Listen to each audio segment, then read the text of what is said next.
PhilHealth card. Yung PhilHealth card po, lahat po tayo, kinakailangan natin yan.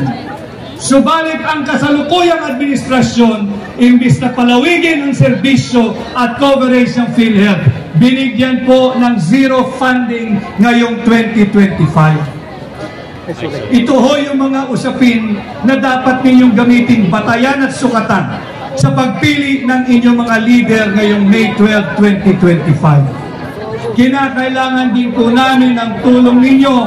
Alam ko hong by now, hindi naman tayo pare-pareho magbibilad sa araw at magsasama sa ilalim ng ulan kung hindi Duterte ang inyong sinusuportahan. Kanya po ang akin ay paalala lamang. Habang papalapit ang May 12, sa May 11, the day before the election, May 11, magdadalawang buwan na ho si Tatay Digong dyan sa ICC. Nakita natin lahat, nasaksihan natin ang pagmamalupit ng kasalukuyang administrasyon. Nakita natin kung paano pinagkanulo, pinagtraiduran at ginawang handog ang kapwa nating Pilipino, ang pangalan ay Rodrigo, dyan sa ICC, sa kamay ng mga naglalaway na banyaga.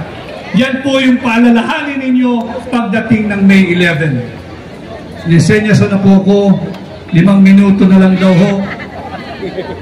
Tandaan din po ninyo, kinakailangan po ninyong tulungan ang Duterte.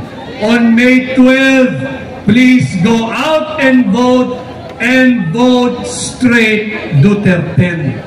Kailangan po natin ng sapat na bilang, kinakailangan natin ng sapat na dami sa Senado sapagkat nanganganib ang ating demokrasya. Ang ating mga tiwali at elitistang kongresista, hindi lamang pera ng mamamayang Pilipino pinaglalaroan. Nais din nilang nakawin ang sagradong mandato ng 32 milyong Pilipino. Nais nilang nakawin ang posisyon ng pangalawang Pangulo kay Vice President Inday Sara Duterte. Huwag ninyong payagan yan. Kinakailangan po tayo magkaisa sa May 12, bumoto po kayo, vote straight Duterte. Aking pong iisa-isahin ang pangalan ng aking mga kasama. Dalhin po ninyo sa Senado si Senador Pastor Apollo C. Quiboloy. Number 53 sa balota. Nakita naman natin, ang ating bansa ngayon ay matamlay. Ang ating ekonomiya ay matamlay. Ang ating bansa ay may sakit.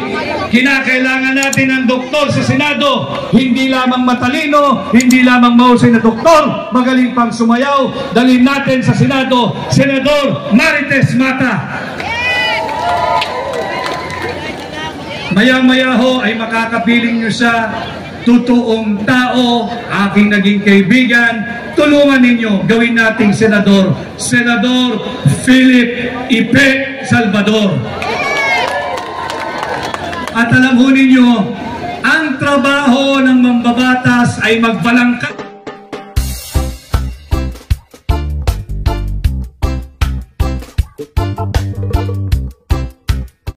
Or nagsimula dito.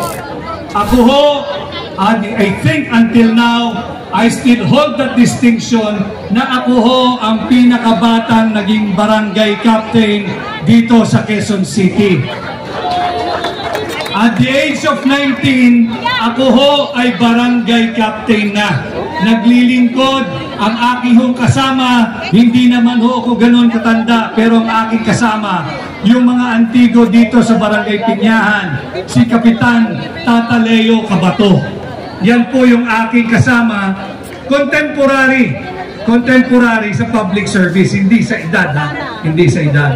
At matagal na ho tayo na naglingkod dito sa Lungsod Quezon. At ngayon, ako ho ay tumugon sa imbitasyon, tumugon sa panawagan at tumugon sa hamon na pamunuan ang tunay at maisog na oposisyon sa Senado upang labanan ang korupsyon. Yung mga kasama ko sa Duterte, diniskurso na nila ang napakaraming korupsyon na higit nagiging talamak sa kasalukuyang administrasyon. Nagpapasalamat din ako. We are very much and very well secured tonight. Palakpakan natin ang mga kasamahan natin mula sa Philippine National Police. Kaya ho natin sila pinasalamatan sapagkat bahagi ng ating mensahe sa inyo, kailangan po ng tunay at maisog na oposisyon sa Senado upang bantayan ang ating taunang budget. Sapagkat this year, ang ginawa ng kasalukuyang administrasyon, sino ho ba ang gumagamit o may natatabi o nakagamit na ng PhilHealth card? Yung PhilHealth card po, lahat po tayo, kinakailangan natin yan. Subalit ang kasalukuyang administrasyon, imbis na palawigin ang serbisyo at coverage ng PhilHealth, binigyan po ng zero funding ngayong 2025. Ito ho yung mga usapin na dapat ninyong gamitin batayan at sukatan sa pagpili ng inyong mga leader ngayong May 12, 2025. Kinakailangan din po namin ang tulong ninyo. Alam ko hong by now, hindi naman tayo pare-pareho magbibilad sa araw at magsasama sa ilalim ng ulan kung hindi Duterte ang inyong sinusuportahan. Kanya po ang akin ay paalala lamang. Habang papalapit ang May 12, sa May 11, the day before the election, May 11, magdadalawang buwan na ho si Tatay Digong dyan sa ICC. Nakita natin lahat, nasaksihan natin ang pagmamalupit ng kasalukuyang administrasyon. Nakita natin kung paano pinagkanulo, pinagtraiduran at ginawang handog ang kapwa natin Pilipino, ang pangalan ay Rodrigo, dyan sa ICC, sa kamay ng mga naglalaway na banyaga. Yan po yung paalalahanin ninyo pagdating ng May 11. Lisenyaso na po ko, 5 minuto na lang daw ho. Tandaan din po ninyo, kinakailangan po ninyong tulungan ang Duterte. On May 12, please go out and vote straight Duterte. Kailangan po natin ng sapat na bilang, kinakailangan natin ng sapat na dami sa Senado sapagkat nanganganib ang ating demokrasya. Ang ating mga tiwali at elitista, kongresista, hindi lamang pera ng mamamayang Pilipino pinaglalaroan.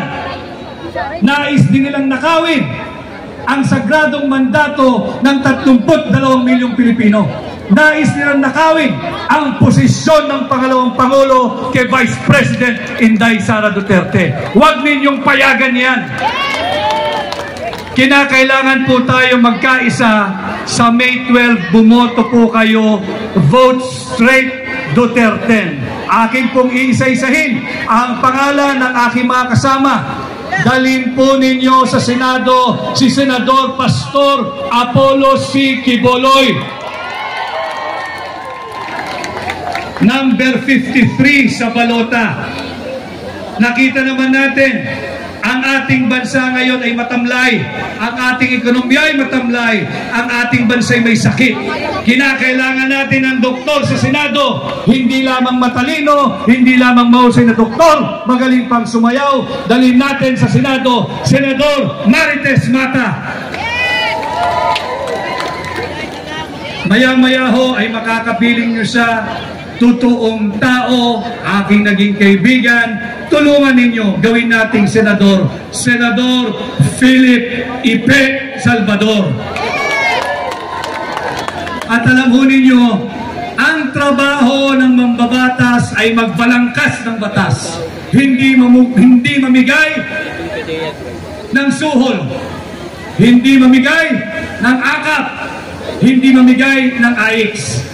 Kinakailangan po yung nagbabalangkas ng batas. Pakiusap ko po sa inyo, dali natin ang napakahuhusay na abogado sa Senado, Attorney Jimmy Bondok, Attorney J.B. Hinlo, at Attorney Raul Lambino.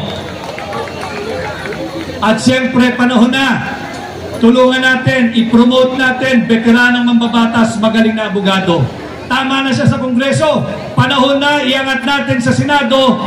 Tulungan po ninyo, Senador Attorney Dante Marcoleta.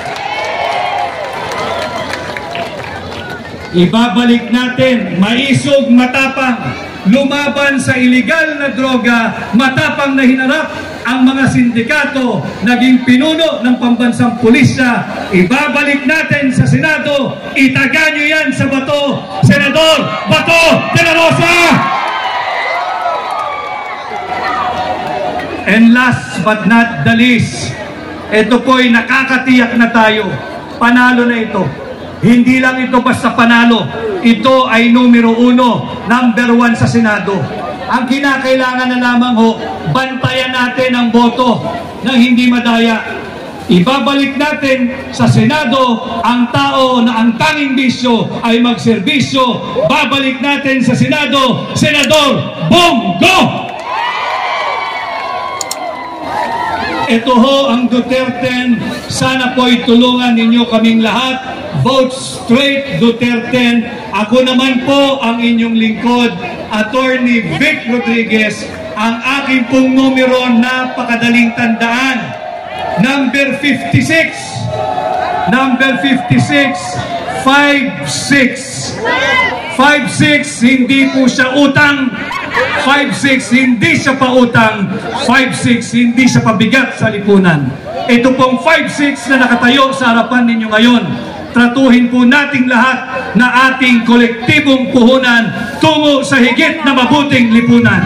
Muli ho, Attorney Vic Rodriguez, Senador ninyo, Pilipino, abogado, maisog. Maraming salamat at magandang gabi sa ating lahat.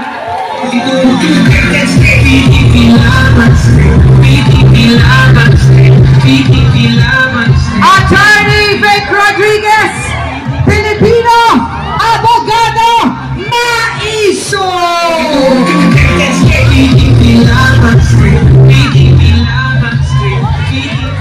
Kinsay Bisaya dire! Ay sus, Ginoo, daghan kayo.